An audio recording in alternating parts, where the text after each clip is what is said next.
लोककथा। एक जादुई दुनिया में एक खूबसूरत प्रेम कहानी। बहुत समय पहले हिंदुस्तान नामक नगर में एक धूप बेचने वाला व्यापारी रहता था जो इत्र बेचता था, और उसकी रोशनी नाम की एक बेटी थी जिसे वह बहुत प्यार करता था। रोशनी की एक दोस्त थी जो कि एक परी थी। रोशनी और उसकी परी मित्र दोनों राज्य हिंदुस्तान में नृत्य और गायन कला में सर्वश्रेष्ठ थे। इस कारण से उन्हें परियों के देश के राजा, जिसका नाम राजा इंद्र था, उनके द्वारा उच्च पद पर रखा गया था। रोशनी के बाल दुनिया के सबसे सुंदर बालों में से थे, क्योंकि वह काते हुए सोने जैसे दिखते थे और उसकी महक ताजे गुलाब की महक जैसी थी। लेकिन उसके बाल इतने लंबे और घने थे कि उनका वजन अक्सर रोशनी के लिए असहनीय हो जाता था। एक बार रोशनी ने अपने चमकदार बाल कटवा लिए। उसने इन बालों को एक बड़े पत्ते में लपेटा और अपनी खिड़की के ठीक नीचे बहने वाली नदी में फेंक दिया। उसी समय राजा का पुत्र शिकार के लिए गया और पानी पीने के लिए नदी पर गया और देखा कि पास में मुड़े हुए पत्ते तैर रहे हैं, गुलाब से महक रहे हैं। जब राजकुमार ने उसे खोला तो उसे बालों का एक लट मिला जो सोने का बना हुआ लग रहा था। इसकी महक मीठी होती है और उसमें से एक धीमी मनमोहक सुगंध आ रही थी। जब राजकुमार उस दिन अपने महल पहुंचा तो वह इतना उदास और इतना शांत दिख रहा था कि उसके पिता ने सोचा कि राजकुमार कहीं बीमार तो नहीं हो गया। पिता ने अपने बेटे से पूछा कि क्या बात है। राजकुमार ने नदी में मिले बालों की लट दिखाए और बोला, देखो पिताजी, क्या कभी आपने इस तरह सुंदर और मनमोहक बाल देखे हैं? आप ये जान लीजिए कि अगर मैं इस लड़की को देख ना लूं और उससे शादी ना कर लूं तब तक मैं जीते जी मरा हुआ महसूस करता रहूंगा। तब राजा ने तुरंत अपने सारे राज्य में दूतों को भेजा कि वह उस लड़की को ढूंढ निकाले जिसके बाल काते हुए सोने के समान दिखते हों। काफी खोजबीन के बाद अंत में उन्हें पता चला कि वह लड़की एक इत्र व्यापारी की बेटी है। इस सारी घटना की बातें तेजी पूरे राज्य में फैलती है। जल्द ही रोशनी ने ये भी सुना। उसने अपने पिता से कहा, यदि बाल मेरे हैं और राजा चाहता है कि मैं उसके बेटे से शादी करूं, तो मुझे ऐसा करना चाहिए। लेकिन आप राजा से मेरी एक शर्त मानने के लिए कहें कि शादी के बाद मैं पूरे दिन महल में रहूंगी, लेकिन जैसे ही रात होगी मैं अपने पुराने घर लौट आऊंगी। उसके पिता ने आश्चर्य से उसकी बात सुनी, लेकिन कुछ भी नहीं बोले, क्योंकि वह जानता था कि रोशनी उससे ज्यादा समझदार है।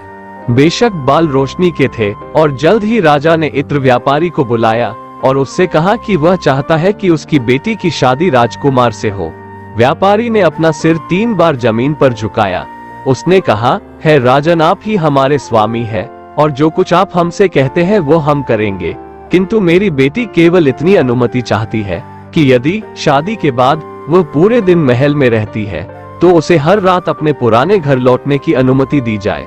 राजा को ये एक बहुत ही अजीब अनुरोध लगा, लेकिन राजा ने सोचा कि आखिरकार यह उसके बेटे का मामला है और लड़की निश्चित रूप से जल्द ही आने जाने से थक जाएगी, इसलिए उसको इस शर्त को मानने में कोई कठिनाई नहीं लगी। राजा के हाँ कहते ही फटाफट सारी तैयारियां कर ली गई और शादी भी बड़े हर्षोल्लास के साथ की गई। राजकुमार भी रोशनी की शर्त से ज्यादा चिंतित नहीं था, बल्कि वो इस बात से ही बहुत खुश था कि वह कम से कम दिन में अपनी दुल्हन को देखेगा, बातें करेगा और उसके साथ समय बिता पाएगा। लेकिन उसकी ये खुशी तब निराशा में बदल गई जब उसने पाया कि रोशनी कुछ भी नहीं करती। वो पूरे समय एक स्टूल पर बैठी रहती है, उसका सिर उसके घुटनों पर आगे झुक रहता है और राजकुमार भी उसे एक भी शब्द कहने के लिए राजी नहीं कर सका। हर शाम उसे एक पालकी में बिठाकर वापस उसके घर ले जाया जाता था, जिसे 4 आदमियों के कंधों पर डंडे से ढोया जाता था। उस समय का एक परिवहन जिसे पालकी कहा जाता था। हर सुबह रोशनी भोर के तुरंत बाद लौट आती थी, लेकिन उसके होठों से न तो कोई शब्द निकला और न वह दिन भर किसी तरह के भाव अपने चेहरे पर लाती। राजकुमार को पता ही नहीं चलता कि उसके जीवन में क्या चल रहा है। दुखी और परेशान राजकुमार महल के पास एक पुराने और सुंदर बगीचे में घूम रहा था जब वह बूढ़े माली के पास आया। इस माली ने राजकुमार के परदादा की सेवा की थी। जब बूढ़े माली ने राजकुमार को देखा तो वह आया और उसके सामने झुककर कहा, बच्चे, तुम इतने उदास क्यों लग रहे हो, क्या बात है? राजकुमार ने उत्तर दिया, मैं दुखी हूँ क्योंकि मैंने सितारों की तरह प्यारी पत्नी से शादी की है, लेकिन वह मुझसे एक शब्द भी नहीं बोलती और मुझे नहीं पता कि मुझे क्या करना चाहिए। रात के वक्त वह मुझे छोड़ देती है, अपने पिता के घर में चली जाती है। प्रतिदिन वह मेरे पास तो होती है लेकिन सिर्फ बैठी रहती है, मानो पत्थर हो गई हो, और जो कुछ मैं कहूँ या करूँ वो प्रतिसाद नहीं देती। माली ने राजकुमार से उसकी प्रतीक्षा करने को कहा। थोड़ी देर बाद वह 5-6 छोटे पैकेट लेकर वापस आया, जिसे उसने युवक के हाथ में रख दिया। उसने कहा, कल जब आपकी दुल्हन महल छोड़ती है तो इन पैकेटों में से किसी एक से पाउडर को अपने शरीर पर छिड़कें। ऐसा करने से आप अदृश्य हो जाएंगे, लेकिन आप सब कुछ स्पष्ट रूप से देख पाएंगे। राजकुमार ने उसे धन्यवाद दिया और पैकेट को ध्यान से अपनी पगड़ी में रख दिया। अगली रात जब रोशनी अपने पिता के घर जाने लगी तो राजकुमार ने अपने ऊपर जादू का पाउडर छिड़का और फिर उसके पीछे पीछे दौड़ा। वास्तव में वह हर किसी के लिए अदृश्य था, हालांकि वह हमेशा की तरह सब कुछ देख और महसूस कर रहा था। पालकी के पीछे पीछे वो इत्र व्यापारी के घर की ओर चल दिया। वहाँ उसकी दुल्हन घर में दाखिल हुई। वह चुपचाप उसके पीछे पीछे गया। रोशनी अपने कमरे में चली गई, जहाँ 2 बड़े बड़े बर्तन रखे थे। एक गुलाब के जल से भरा हुआ था और एक पानी का था। इनसे उसने नहाया और फिर उसने अपने पैरों में चांदी के पायल पहने और अपने गले में मोतियों की डोरियों को लपेटा, जबकि गुलाब की एक माला उसके सिर पर थी। पूरी तरह से तैयार होने पर वो 4 पैरों वाले स्टूल पर बैठ गईं, जिसके ऊपर रेशमी पर्दों वाला एक छत्र था। उसने अपने चारों ओर खींचा, फिर उसने पुकारा, उड़ो आसन उड़ो। वो स्टूल तुरंत हवा में ऊपर उठ गया। अदृश्य राजकुमार, जिसने इन सभी घटना को बड़े आश्चर्य के साथ देखा था, जैसे ही वह उड़ने लगे स्टूल के एक पैर को पकड़ लिया और खुद भी उसके साथ उड़ने लगा। कुछ ही देर में वे रोशनी की परी मित्र के ठिकाने पहुँचे। परी दहलीज पर इंतजार कर रही थी। वह भी रोशनी की ही तरह सुंदर कपड़े पहने हुए थे। जब स्टूल उसके दरवाजे पर रुकी तो परी को आश्चर्य हुआ। उसने कहा, आज ये स्टूल क्यों टेढ़ा उड़ रहा था? मुझे संदेह है कि तुम अपने पति से बात कर रही होगी, इसलिए ये सीधे नहीं उड़ रहा।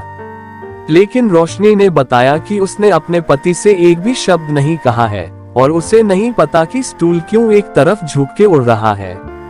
परी को संदेह हुआ, लेकिन उसने आगे कुछ भी नहीं कहा और वो रोशनी के पास बैठ गई। राजकुमार फिर से एक पैर को मजबूती से पकड़े हुए हवा में उड़ने लगा। वो सब तब तक हवा उड़े जब तक कि वह राजा इंद्र के महल तक नहीं पहुंच गए। सारी रात रोशनी और परी इंद्र के सामने गाती और नृत्य करती थीं, जबकि वहां एक ल्यूट संगीत वाद्य यंत्र था जिससे जादू की धुन अपने आप में बजती थी। राजकुमार ने अब तक इतना मोहक संगीत कभी नहीं सुना था। उसे सुनकर राजकुमार काफी रोमांचित हुआ। भोर से ठीक पहले राजा ने रुकने का संकेत दिया। फिर से दोनों स्त्रियां स्टूल पर बैठ गईं और राजकुमार एक पैर से लटक गया। वह वापस धरती पर चले आए। परी को उसके ठिकाने पर छोड़कर वो रूपसा और उसके पति को सुरक्षित रूप से इत्र व्यापारी की घर में ले आया। यहाँ राजकुमार धरती पर आते ही सीधे अपने महल की ओर बढ़ा। जैसे ही वह अपने कमरों की दहलीज से गुजरा, वह फिर से दिखाई देने लगा। फिर वह एक सोफे पर लेट गया और रोशनी के आने का इंतजार करने लगा। जैसे ही वह आई, वह बैठ गई और हमेशा की तरह चुप रही। उसका सिर घुटनों पर झुक गया। कुछ देर तक कोई आवाज नहीं सुनाई दी। अचानक राजकुमार ने कहा, मैंने कल रात एक अद्भुत सपना देखा था। वो तुम्हारे बारे में था। मैं तुम्हें ये बताने जा रहा हूँ, हालांकि तुम इस पर ध्यान दोगी या नहीं मैं नहीं जानता। रोशनी ने वास्तव में उसकी बातों का कोई जवाब नहीं दिया और हमेशा की तरह शांत रही। लेकिन इसके बावजूद उसने बिना किसी विवरण को छोड़े वह सब कुछ बताया जो उसने शाम को देखा था। और जब उसने उसके गायन की प्रशंसा की और उसकी आवाज थोड़ी कांप उठी, रोशनी ने उसे देखा लेकिन उसने कुछ नहीं कहा। हालांकि उसके मन में वह आश्चर्य से भर गई थी। क्या सपना है? उसने सोचा। क्या यह एक सपना हो सकता है? वो एक सपने में कैसे देख सकता था जो मैंने किया है? फिर भी वह चुप रही। केवल उसने एक बार राजकुमार की ओर देखा और फिर सारा दिन पहले की तरह रही। और उसका सिर उसके घुटनों पर झुका हुआ था। जब रात हुई, राजकुमार ने फिर से खुद को अदृश्य कर लिया और उसके पीछे हो लिया। फिर वही बातें हुई जो पहले हुई थीं, लेकिन रोशनी ने पहले से बेहतर गाया। सुबह राजकुमार ने दूसरी बार रोशनी को वह सब बताया जो उसने देखा था, ये दिखावा करते हुए कि उसने उसका सपना देखा था। उसकी बात खत्म होने के ठीक बाद रोशनी ने उसकी ओर देखा। उसने कहा, क्या ये सच है कि आपने ये सपना देखा था, या आप वास्तव में वहाँ थे? मैं वहाँ था, राजकुमार ने उत्तर दिया। लेकिन तुम मेरा पीछा क्यों करते हो?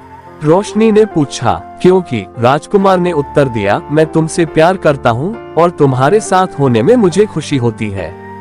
इस बार रोशनी की पलकें झुक गईं, लेकिन उसने और कुछ नहीं कहा और बाकी दिन चुप रही। हालांकि शाम को जैसे ही वह अपनी पालकी में कदम रख रही थी, उसने राजकुमार से कहा, अगर तुम मुझसे प्यार करते हो तो आज रात मेरा पीछा न करके इसे साबित करो। और राजकुमार ने जैसा रोशनी ने चाहा वैसा ही किया और वह घर पर ही रहा।